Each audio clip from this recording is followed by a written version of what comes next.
네, 뉴스 퀵배송 오늘은 1시간 아니죠. 예. 무려 2시간 늦게 시작을 하게 됩니다. 오늘 11시부터 시작을 하게 되는데요. 첫 번째 준비한 소식 빠르게 영상부터 만나보시겠습니다.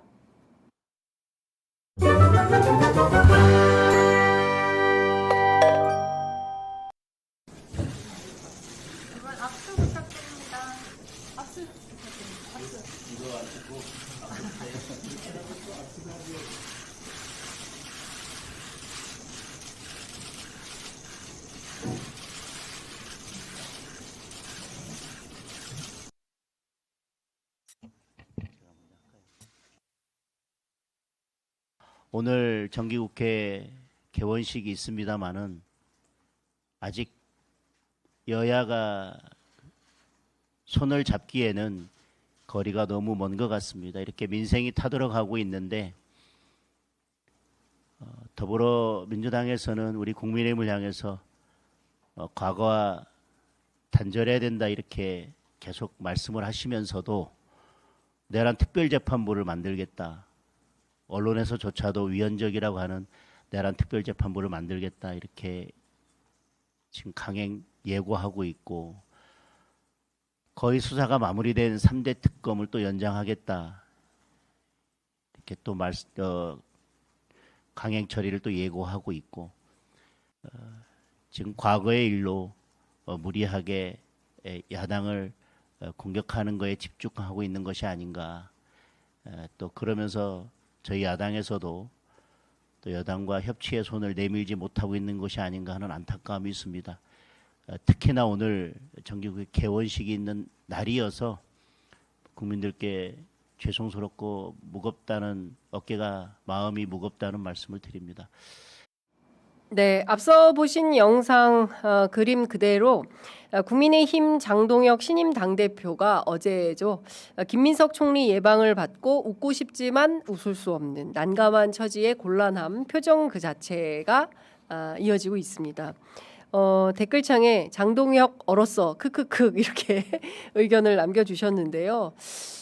굉장히 난감한 처지인 거죠. 저희가 이제 앞서도 설명을 드린 것처럼 김민석 총리하고 악수할 때는 환하게 웃지만 이내 카메라를 보는 장동혁 대표의 표정은 굳어집니다. 악수부터 하나요? 손잡는 것조차도 눈치 보이나? 라는 생각이 좀 드는 겁니다.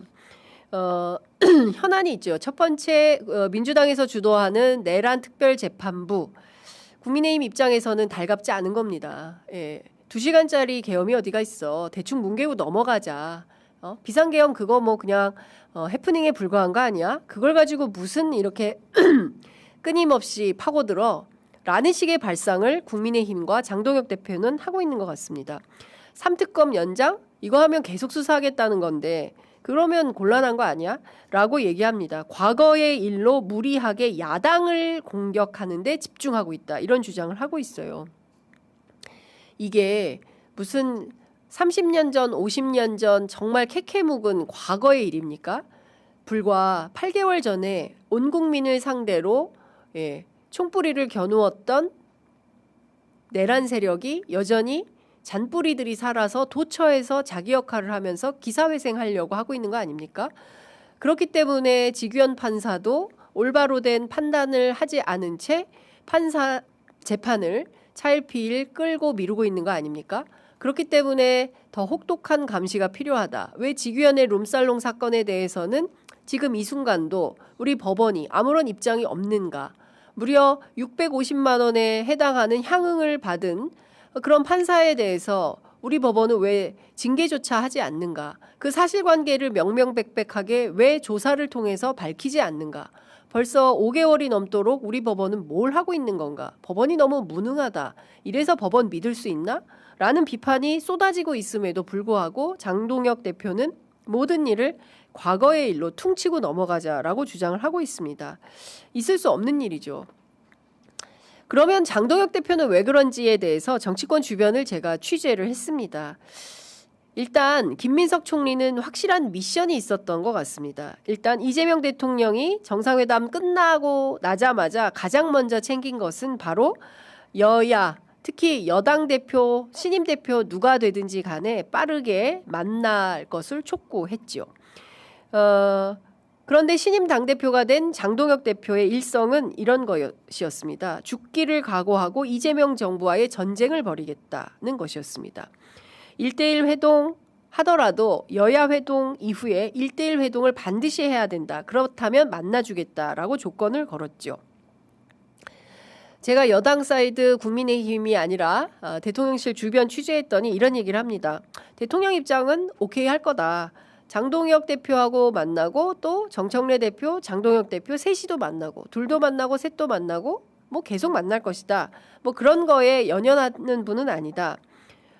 국정을 논의하는데 여야가 머리를 맞대고 국정을 논의하는데 그런 형식이 뭐가 중요하냐. 실용주의적으로 접근할 거다. 이런 분석과 판단이 쏟아집니다.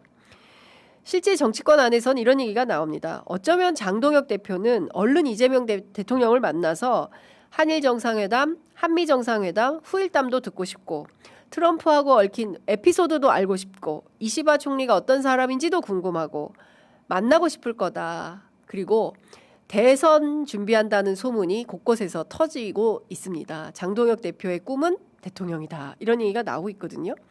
그렇기 때문에 현재의 대통령, 미래의 대통령을 꿈꾸는 자가 현재의 대통령과의 만남을 거절할 리는 만무하다라는 얘기가 나오는 겁니다. 그러나 선뜻 응하기 어려울 거다라는 분석도 국민의힘 안에 쏟아집니다. 관련한 내용을 국민의힘 쪽 취재를 했습니다.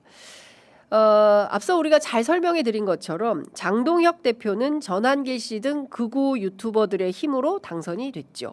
본인 스스로도 당선 직후 언론과 만나서 이렇게 얘기합니다. 뉴미디어 환경이 이끈 승리다. 이렇게 평가를 합니다. 국민의힘 한 중진 의원은 어제 취재 편의점과의 통화에서 이렇게 얘기를 했습니다. 장동혁 대표가 전당대회를 치르면서 얻어놓은 빚을 지금부터 어떻게 처리하느냐가 관건이다. 장동혁 대표가 극우 유튜버들과 관계에서 쌓인 채무를 털어낼 용기가 있느냐. 채무를 털어낼 용기가 있다면 국민의힘이 함께 사는 것이지만 그럴 용기가 없다면 우린 다 같이 물귀신처럼 죽어버리게 될 거다라고 얘기를 합니다. 채무를 털어낼 용기라는 것은 여러분들 다 아시는 것처럼 전한길과 헤어질 결심을 하느냐 하는 점입니다. 관련해서 이 중진 의원은 이런 말도 합니다. 대통령이 보자고 하는데 무조건 흔쾌히 받았어야 옳지. 그걸 뭘 주저리 조건을 붙이고 이러면 만나고 저러면 안 만나고 그게 무슨 얘기를 그렇게 하느냐라고 비판을 합니다. 장동혁 대표로서는 대통령과 만나서 손잡고 하하거리고 웃고 나오면 극우 지지자들에게 몰매를 맞는 처지가 될 게 뻔하기 때문에 차라리 만나지 못할 구실을 계속 만들고 싶을 것일 수도 있다. 대통령 면전에서 찡그리고 화내고 짜증을 내고 나와야 하는데 과연 장동혁 캐릭터가 그렇게 할 수 있을까? 그러지 못할 수도 있을 것이다. 극우 지지자들을 생각하면 대통령을 도저히 만날 수 없는 것이다 라고 설명을 합니다. 장동혁 대표는 이미 호랑이 등에 올라탄 형국이기 때문에 당분간은 극우 지지자들을 떨쳐낼 수 없을 것이다 라고 전망을 하면서 아마도 지방선거가 다가오는 올 연말쯤이나 되어야 장동혁의 전략적 변화가 있을 것이다. 그 전까지는 극우를 때려야 뗄 수 없을 것이다. 이렇게 전망합니다. 그렇다면 장동혁 대표는 어떤 정치인이길래 당내 중진으로부터 이런 평가를 받는 것일까요? 판사 그만두고 정치로 올 때 민주당이냐 국민의힘이냐 양쪽을 모두 놓고 했던 사람이다. 그리고 친한계에서 친윤으로 계속 옷을 갈아입으면서 변신을 하면서 기회주의적 태도를 보였던 사람이다. 따라서 내년 지방선거에서 자신이 선거 승리를 통해서 최소한의 정치적 교두보를 마련하기 위해서는 얼마든지 전한기를 배신할 수 있다. 이런 얘기도 합니다. 얼마든지 태도를 바꿀 수 있는 사람이 바로 장동혁이다. 이런 얘기도 합니다.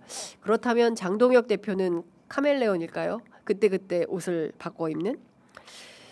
또 하나 나오는 얘기는 이런 겁니다. 국민의힘 내부에서 제가 취재를 하면 하는 얘기들이 이런 겁니다. 장동혁 대표는 자기 정치 여정이 가장 중요하다. 따라서 지금부터는 장동혁 중심 세력 재편이 진행될 거다라고 얘기를 합니다. 김도읍 정책위 의장, TK 재선 출신의 정의용 의원, 이것도 같은 맥락으로 이해해야 한다라고 얘기를 합니다. 상황이 이렇게 굴러가면 전한길 씨는 장동혁 대표를 그냥 그대로 봐 넘길까요? 영상 한번 만나보시겠습니다. 그 기존 주류 언론들은 김문수를 많이 밀어라, 한동훈도 김문수를 밀어라 했지만은 결국은 유튜버들이, 이 뉴미디어가 승리했잖아요. 그 장동혁 당대표의 선출은 바로 이 유튜버, 뉴미디어, 인스타라든가 이런 것의 승리다, 이렇게 보시면 되는 겁니다. 전한길이 공천하는 사람, 공천이 아니요, 전한길을 품는 자가 국회의원도 되고 지방선거도 될 것이다 해놓았지만, 전한길, 저는 그걸 오버하려고 하거나 또는 우쭐 그런 건 아니거든요. 네. 기회주의 속성이 있기 때문에 언제든지 표변할 거다라는 거를 전한길 유는 모를까요?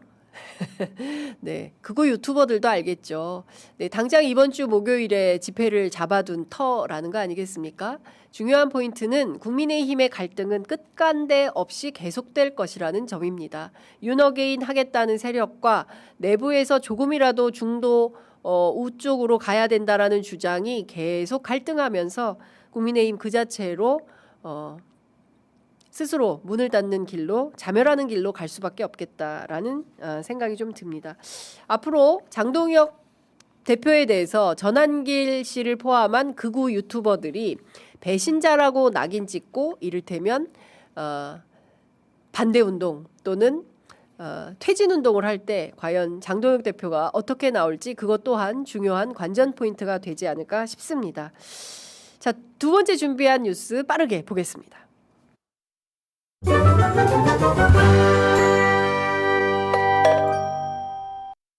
윤석열이 속옷 차림으로 누워서 집행을 거부하면서 나에게 강제력을 행사할 수 없다라고 강력하게 반발을 했습니다.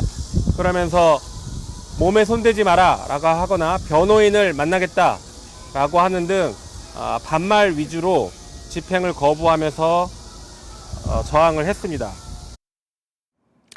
네, 민중기 특검팀이 지난달 1일과 7일 두 차례 내란 속의 윤석열 피의자에 대한 체포영장 집행을 실시했었습니다.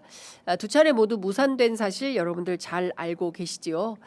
도대체 입고 있었냐 벗고 있었냐, 입고 있다가 벗은 거냐 원래 벗고 있었던 거냐, 예, 쟁점은 이렇게 되는 것 같습니다. 사실관계를 국회의원들이 어제 가서 정확하게 CCTV와 바디캠으로 확인을 했는데요. 이 현장에 국민의힘 의원들은 불참을 했습니다. 저도 별도의 채널을 통해서 확인 취재를 했는데 1차 속옷 난동 약 30분 정도 됐다고 하죠. 정확하게는 24분 정도로 체크가 되는데요. 처음에는 문 따고 들어오는지 몰랐다가 옷을 입고 있다가 체포영장 집행하러 왔다라고 하니까 그때부터 내 몸에 손대지 마, 다 불법이야, 뭐 이렇게 한 겁니다. 그리고 10분 뒤에 다시 왔을 때는 이미 그는 속옷 차림이었고 하늘색 이불을 덮고 있었다라는 겁니다. 구치소는 담요가 있는데 어떻게 또 이불이 들어갔지? 이건 또 어떤 특혜지? 라는 비판도 있는 게 사실입니다. 서영교 의원이 직접 확인한 바에 따르면 속옷 칼라까지도 확인을 했다는 겁니다.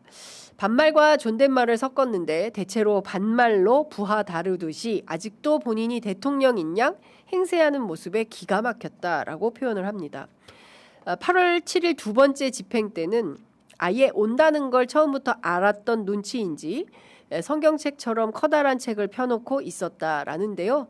처음부터 그는 민소매 소대 낫이라는 표현을 쓰면 일본말이고 민소매 네이에다가 회색 사각이었다라는 표현을 쓰고 있습니다. 그 자체가 너무 충격적이었다라고 표현을 하고 있는데요. 대통령까지 하신 분이 이게 지금 뭡니까? 어서 옷부터 입으십시오라고 했을 때도 안 간다, 불법이다, 변호사 불러라 뭐 등등의 얘기를 계속하면서 거부를 했다는 겁니다. 끝끝내 이런 소동과 실랑이가 이어지면서 결국에는 의자째 집어 들어 올리려고 하자 본인이 스스로 의자 아래로 쿵 떨어진 후에 앉아서 일어나지 않았다는 거죠. 그러다가 특검팀에서 집행중지를 선언하니까 그제서야 자기 발로 자기 스스로 벌떡 일어나서 다시 의자로 가서 앉아서 다리를 꼬고 득이양양 해가지고 뭐가 불법인지 뭐가 문제인지 하나하나 나열을 했다는 겁니다. KBS 보도로 알려진 사실이 더 경악을 금치 못하는 수준입니다. 검사해봤어? 검사 안 해봤어요. 검사 안 해봤지만 사람이 사람을 만날 때 의관을 정정하고 옷을 입고 만나야 된다는 상식 정도는 우리가 알고 있습니다. 내가 검사 27년이나 했어. 검사 27년 하지 않았지만 전 국민은 압니다. 그런 태도로 지금까지 단 한 번도 체포영장 집행을 거부한 수용자가 없었다는 사실을 말입니다. 유일하게 윤석열 씨 딱 한 사람, 당신만 그런 상태로 계속 법치주의를 형해화시키고 있다. 이런 말씀을 드릴 수밖에 없습니다. 나는 기결수가 아니라 무죄 추정을 받는 미결수야. 미결수라 하더라도 검사가 조사를 위해서 소환을 요구하면 불응하는 사람은 없었습니다. 정부 수립 이후에 이런 상황 처음이라고요? 정부 수립 이후에 이렇게 체포영장을 집행을 거부하는 사람은 윤석열 씨가 처음이다라는 비판을 계속하고 있는 것입니다.